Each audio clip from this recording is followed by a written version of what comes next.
पुढील कार्यक्रम प्रसारित करणारे आहेत जॉयसमेर मिनिस्ट्रीचे मित्र आणि भागीदार.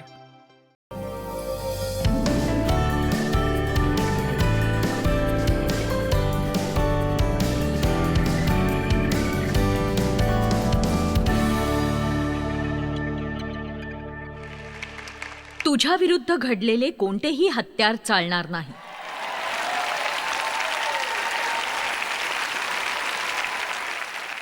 मला वाटलंच होतं याला कडकडून प्रतिसाद मिळेल.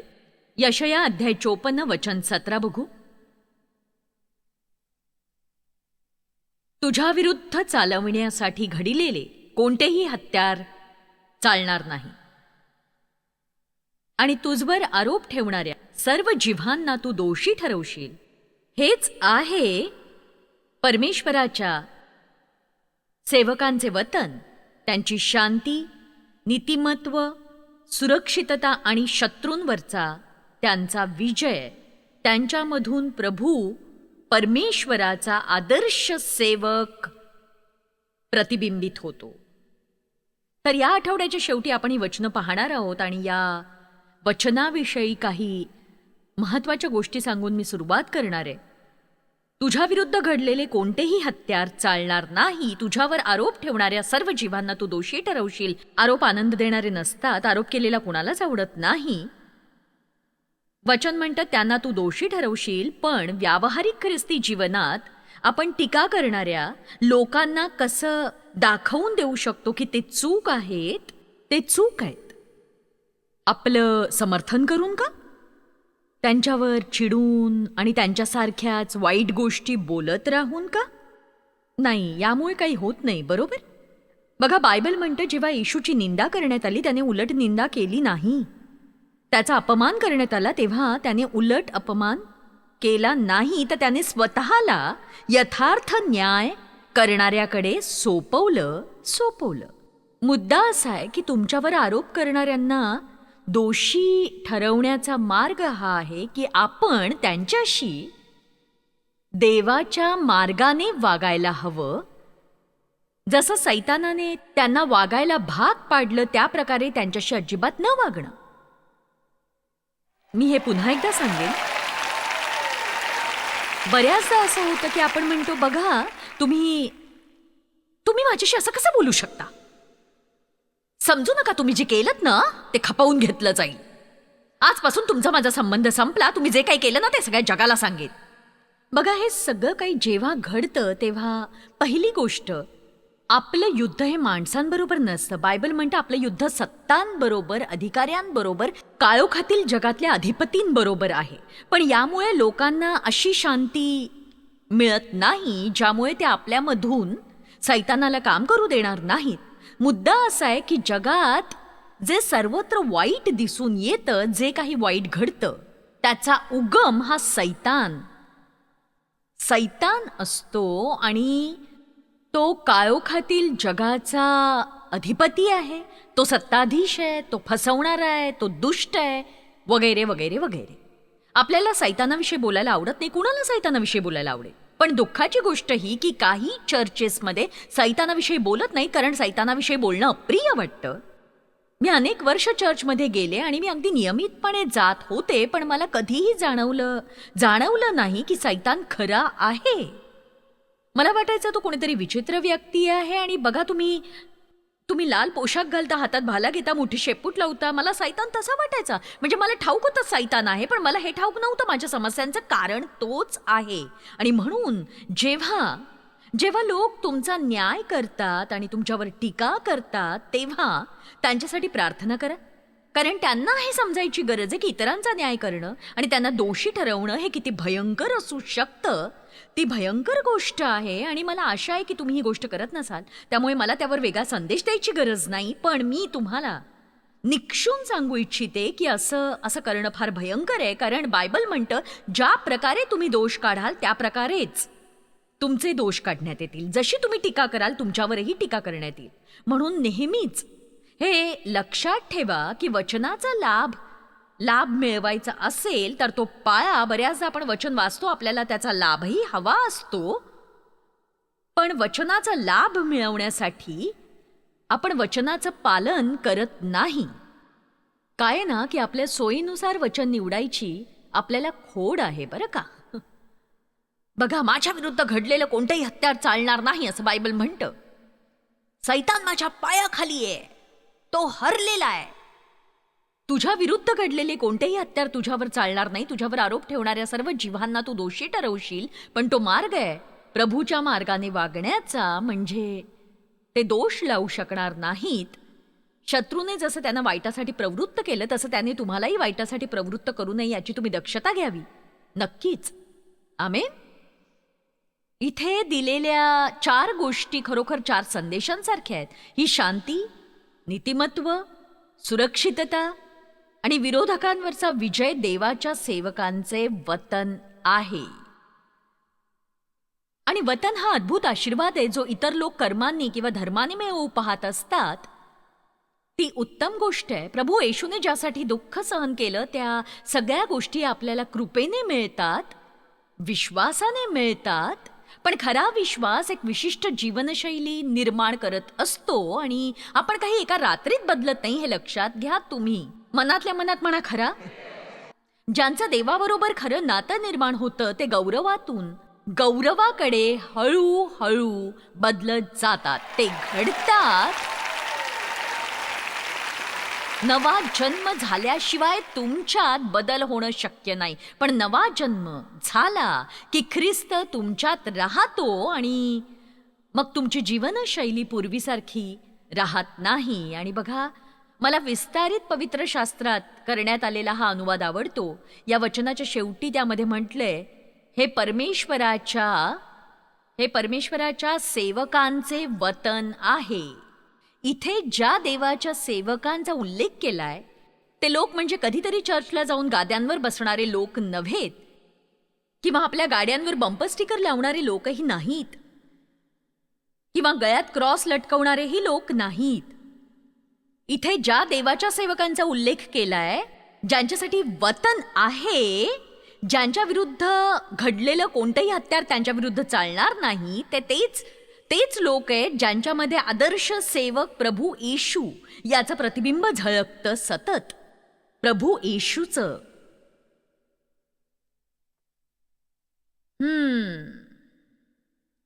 आता तुम्ही बुचकळ्यात पडण्यापूर्वीच अर्थही सांगते त्याचा अर्थ असा आहे की आपण देवाबरोबरच्या समर्पणाच्या बाबतीत गंभीर असायला हवं. कदाचित तुम्ही आपल्या निष्ठेच्या बाबतीत गंभीर असालही, म्हणूनच तुम्ही आपला बहुमूल्य वेळ काढून इथे देवाचं वचन ऐकण्यासाठी आला आहात. पण मी आजच्यापुरतं बोलत नाहीये. जगाच्या वेगवेगळ्या भागातले कोट्यावधी लोक हाच संदेश आपापल्या घरात बसून पाहत आहेत, जो सॅन अँटोनियो टेक्सास येथे रेकॉर्ड होत आहे आत्ता. आमेन. मला ठाऊक आहे लक्षावधी लोक जे रिकामे आहेत, खूप रिकामे, एकाकी, गोंधळलेले आणि जे कुठल्या तरी चर्चमध्ये जाऊन बसतात पण ते गंभीर नसतात.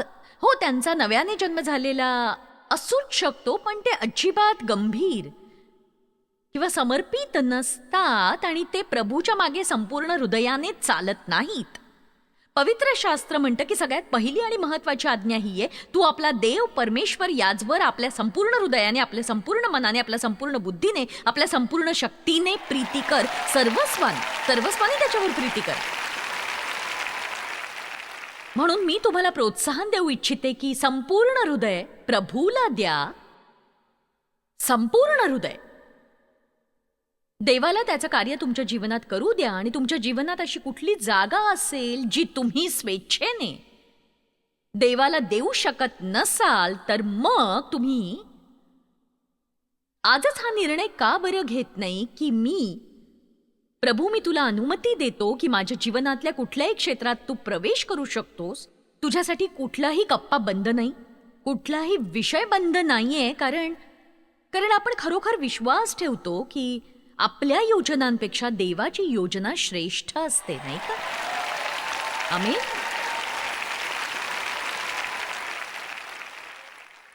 बघा, सैतानाला वाटतं की आपण रागात असावं, अक्षमाशील असावं, कटुतेत असावं. ज्यांनी दुखावलं त्यांचे उट्टे फेडावेत, आणि मला खात्री इथे कधीच कुणाकडून न दुखावलेली एकही व्यक्ती नसेल. सैतानाला फोडाफोडी करायला खरंच खूप आवडतं. त्याला फूट पाडायला आवडतं, कुटुंब तोडायला आवडतं, विवाह तोडायला आवडतं, त्याला मैत्री तोडायला आवडते. कामातल्या लोकांना तो एकमेकांच्या विरुद्ध करतो आणि चर्चमधल्या लोकांना तो एकमेकांच्या विरुद्ध करतो. आपण वेळीच शहाणं होऊन शत्रूचा डाव ओळखून म्हणायला हवं की नाही, मी या कट कारस्थानाला बळी पडणार नाही.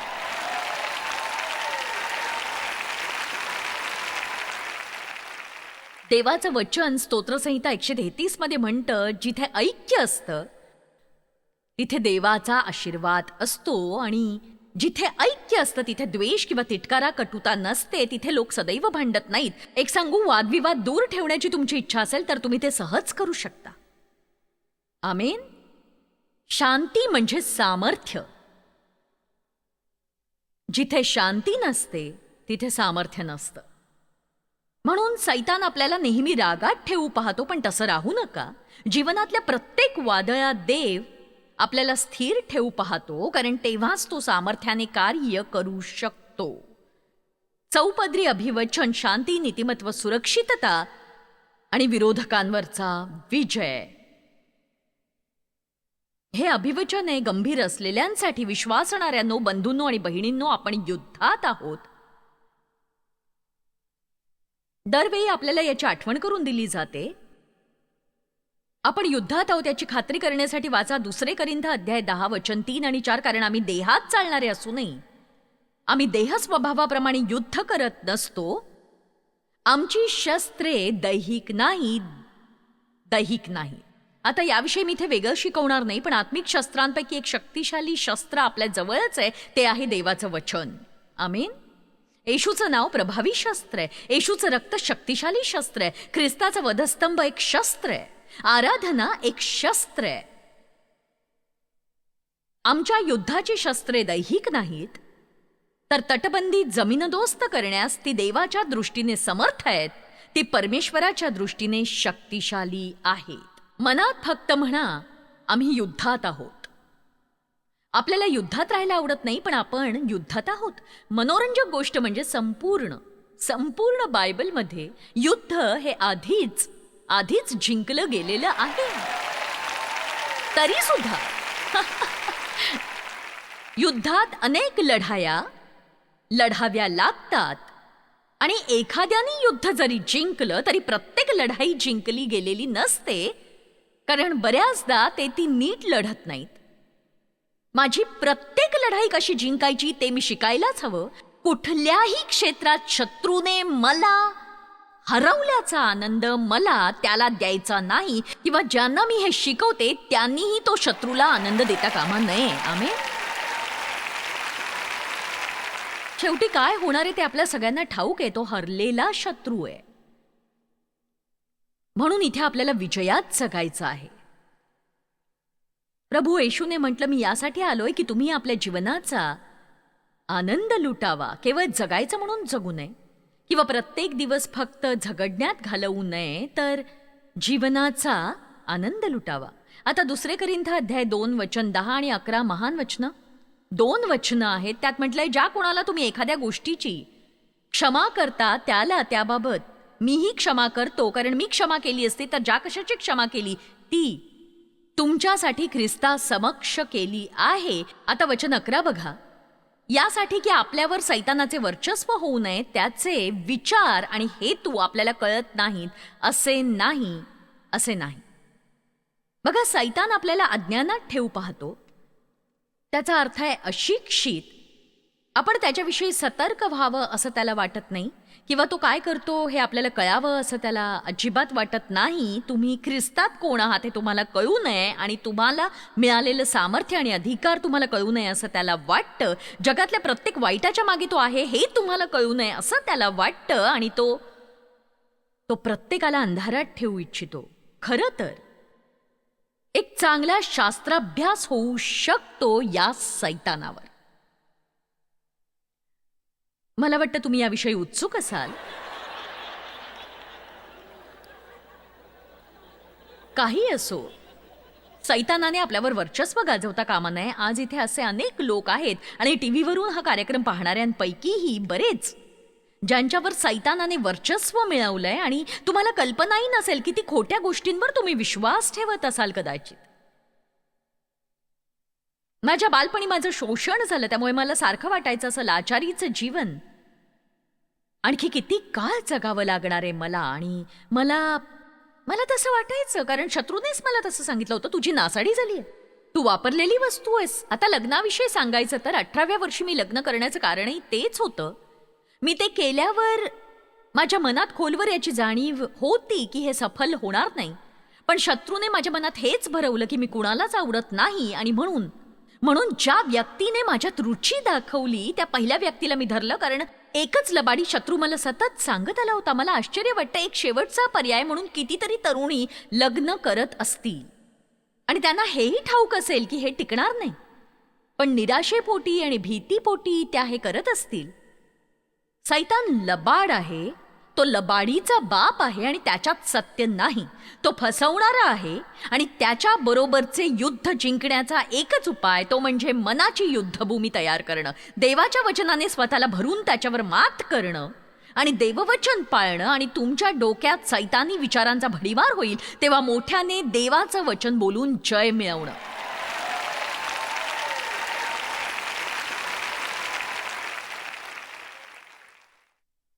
आपण ख्रिस्तात असलेला अधिकार वापरायला शिकायलाच हवं. सैतानाकडे फक्त एक शक्तीच आहे, पण तुमच्याकडे सामर्थ्य आणि अधिकार दोन्ही आहेत.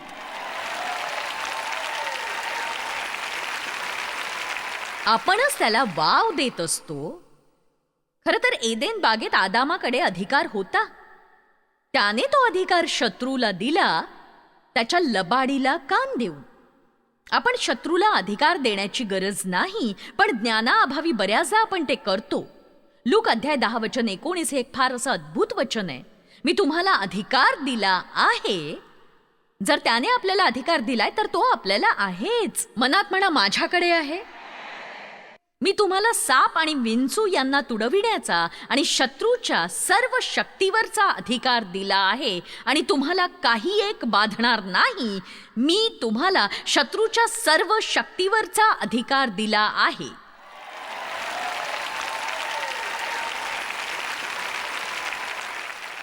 आता एक गोष्ट सांगते, याचा अर्थ आपल्या विरुद्ध काही येणार नाही असं नाही, तर याचा अर्थ आहे कोणतीही गोष्ट आपली कायमस्वरूपी हानी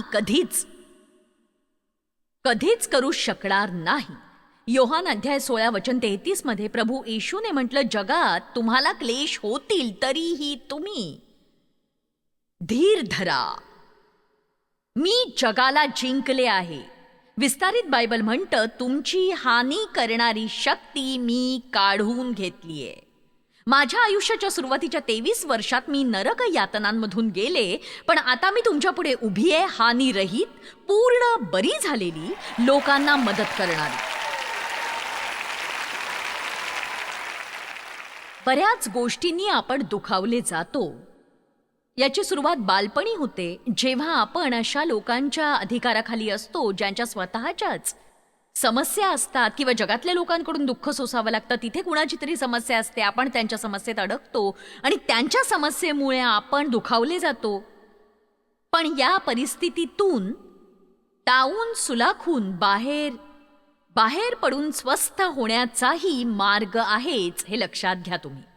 योहान अध्याय 3 वचन 8 या वचनाच्या दुसऱ्या भागात म्हटलंय, देवाचा पुत्र यासाठी प्रगट झाला की त्याने सैतानाची कृत्ये नष्ट करावीत. देवाचा पुत्र यासाठी प्रगट झाला की त्याने सैतानाची कामे नष्ट करावीत. शत्रूला पराजित करावं आणि आदामाने गमावलेला अधिकार पुन्हा मिळवावा. सगळ्यांनी म्हणा, आम्ही युद्धात आहोत, पण माझ्याकडे अधिकार आहे आणि मी तो वापरीन. ठीक आहे, शेवटचं वचन 2 वचनं 2 मत्तई अध्याय 16 वचन 15 ते 19. येशू आपल्या शिष्यांना म्हणाला, तुम्ही मला कोण म्हणून म्हणता? शिमोन पेत्राने उत्तर दिले, आपण ख्रिस्त जिवंत देवाचे पुत्र आहा. या विधानामध्ये खरं सामर्थ्य आहे. आपण ख्रिस्त जिवंत देवाचे पुत्र आहा. प्रभू येशू कोण आहे ते जाणा. तो मसीहा आहे, तो ख्रिस्त आहे, तो जिवंत देवाचा पुत्र आहे. तो देव आहे जो निर्मित नाही, तो प्रत्यक्ष देव आहे. तो पित्याशी एकरूप झालेला आहे, ज्याच्याद्वारे सर्व काही निर्माण झाले. तो मरण पावला, पुनरुत्थित झाला आणि तो पुन्हा येत आहे. आमेन.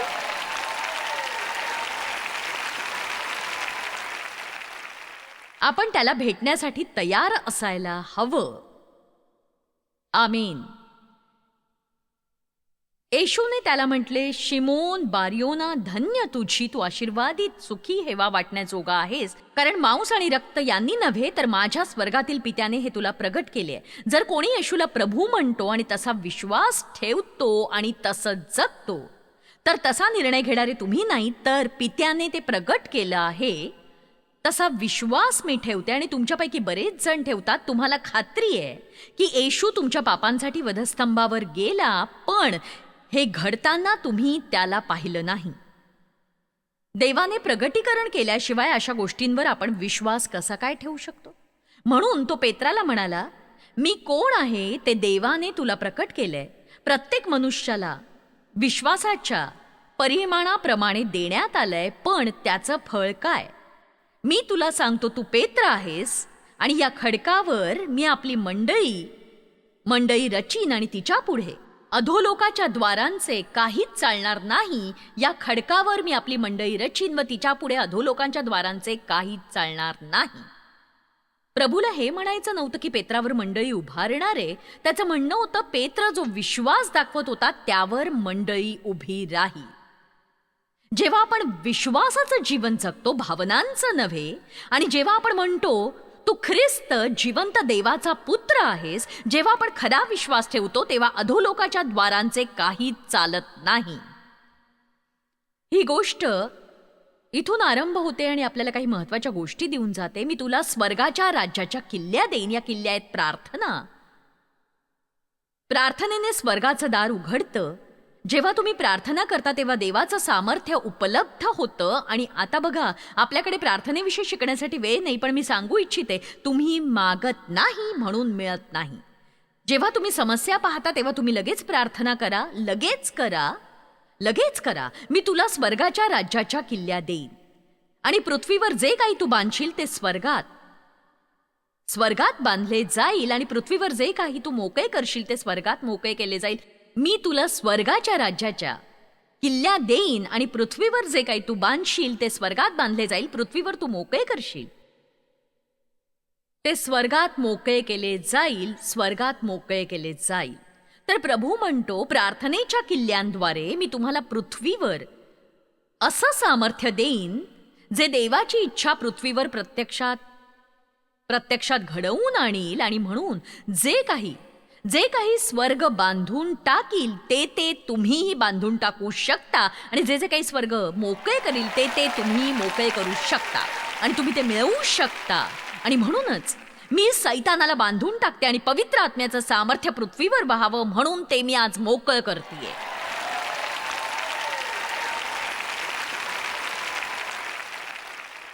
हे फक्त काही लोकांमध्ये नाहीये, हे प्रत्येक विश्वासणाऱ्यात आहे. तुमच्यात ते सामर्थ्य आहे. तुम्ही विश्वास ठेवण्याची आणि त्याचा उपयोग करायची गरज आहे.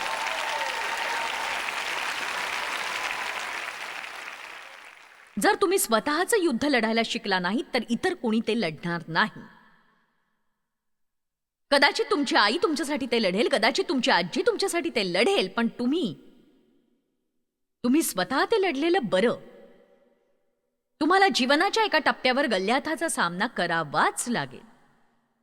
तो आत्ताच झालेला बरा. ते युद्ध संपवून टाका, म्हणजे तो कुठे उभा आहे आणि तुम्ही कुठे उभे आहात हे त्याला कळेल. विश्वासणारे या नात्याने आपल्याला शत्रूवर मात करण्यासाठी सामर्थ्य आणि अधिकार देण्यात आलाय. आपण देवाचे भागीदार आहोत. आपण त्याचा वाटा उचलू शकत नाही. तो आपला नाही. तो नाहीच आपला उचलू शकणार. आणि म्हणूनच आपण समर्थ व्हावं. बायबल असं म्हणतं, तुझ्या विरुद्ध घडलेले कोणतेही हत्यार तुझ्यावर चालणार नाही. जॉयस्मायर मिनिस्ट्रीज करता तुम्ही खूप मौल्यवान आहात. आम्हाला तुमचं कौतुक आहे आणि जगभरामध्ये हे सेवा कार्य शक्य करण्याकरता आम्ही आमच्या मित्रांचे आणि पार्टनर्सचे आभारी आहोत. आम्ही एकत्रितपणे भुकेल्यांना खाऊ घालतो, गरिबांना वस्त्र देतो आणि राष्ट्रांना सुवार्ता सांगतो. तुमच्या प्रार्थनेच्या विनंती करता आमच्याविषयी आणखी माहिती मिळवा. जॉयसच्या कॉन्फरन्सच्या तारखा पहा आणि ख्रिस्ताची प्रीती जगभरामध्ये पसरवण्याकरता आमचे सहभागी व्हा.